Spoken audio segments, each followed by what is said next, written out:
ভালো না। আজকে 15 দিন পরে আমি আজকে প্রথম বাসা থেকে বেরিয়ে সবাইকে ভালোবাসা। আজকের এই অনুষ্ঠানের সম্মানিত সভাপতি এবং জেলা প্রশাসক মহোদয়ের প্রতিনিধি হিসেবে মহোদয় আছেন, তাকে আন্তরিক অভিনন্দন জানাচ্ছি এবং তরুণ প্রজন্মে যারা আছেন তাদের জন্য আমি আমার বাস্তব অভিজ্ঞতা দিয়েই শুরু করতে চাই। সেটি হচ্ছে বেগম রোকেয়া বিশ্ববিদ্যালয়। আজকের খবর যেটি একেবারে টপ অফ দ্য রংপুর, সেটি হচ্ছে বেগম রোকেয়া বিশ্ববিদ্যালয় অনেকদিন পরে আবার প্রকাশ পেল, এর আগেও পেয়েছে অনেকবার। ইতিহাস বিভাগে একজন শিক্ষক নিয়োগ হয়েছে, সেই শিক্ষক চাকরি করছেন, তার যে যোগ্যতা দেওয়া হয়েছিল সেই যোগ্যতা নেই, কিন্তু তাকে নিয়োগ দেওয়া হয়েছে, দীর্ঘদিন থেকে চাকরি করছেন। আজকে অনেকগুলো অনলাইন পত্রিকা অলরেডি পাবলিশ হয়েছে, রাতে হয়তো টেলিভিশনে আসতে পারে, আগামীকাল হয়তো জাতীয় পত্রিকাগুলো আসবে। এখান থেকেই শুরু হোক। তথ্য জানার আগে যে জিনিসটা দরকার, বাচ্চাদের উদ্দেশ্যে বলছি, যেহেতু তরুণদেরকে গুরুত্ব দেওয়া হচ্ছে, নতুন বাংলাদেশে তরুণরাই সবচেয়ে বেশি বড় ভূমিকা রাখবে, সেজন্যই বলছি তথ্য চাইবার আগে নিজেকে একটা প্রস্তুত করতে হবে। আমি তথ্যটা চাইব কেমন করে, কোথায়, কিভাবে। তার সবচেয়ে বড় উদাহরণ আমি নিজেই, আমারও বেগম রোকেয়া বিশ্ববিদ্যালয়। বেগম রোকেয়া বিশ্ববিদ্যালয়ে আমি আবেদন করেছিলাম 4টি।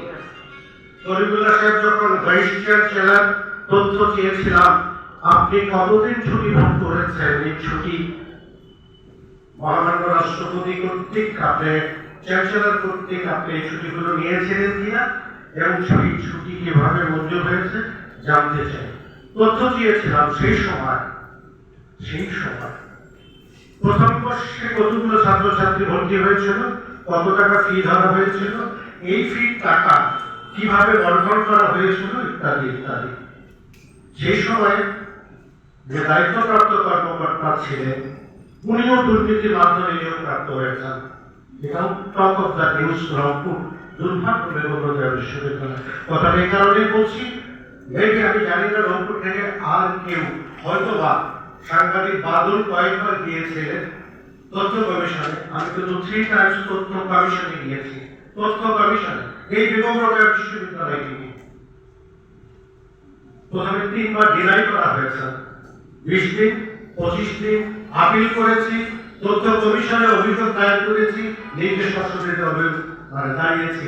বেগম রোকেয়া বিশ্ববিদ্যালয় থেকে কেউ জানবে। তারপরে যখন খুব জোরে ফুল কমিশন, 5 সদস্যের ফুল কমিশন, তারা যখন বসলেন, বসে যখন তাকে লাল নথি জারি করা হতো, তখন কিন্তু বেগম রোকেয়া বিশ্ববিদ্যালয় থেকে গেলেন।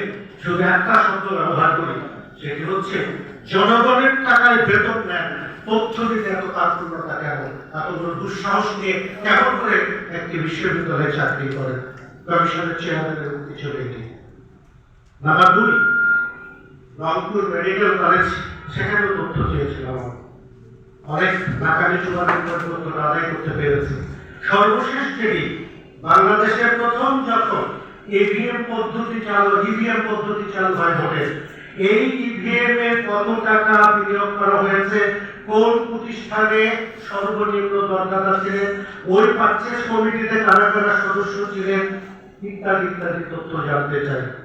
আমাকে আংশিক তথ্য দিয়ে নিচে স্টার চিহ্ন দিয়ে লিখিয়ে দেওয়া হলো, একজন লেফটেন্যান্ট কর্নেলের সিগনেচার করা সকল কাগজ আমার কাছে এখন আছে।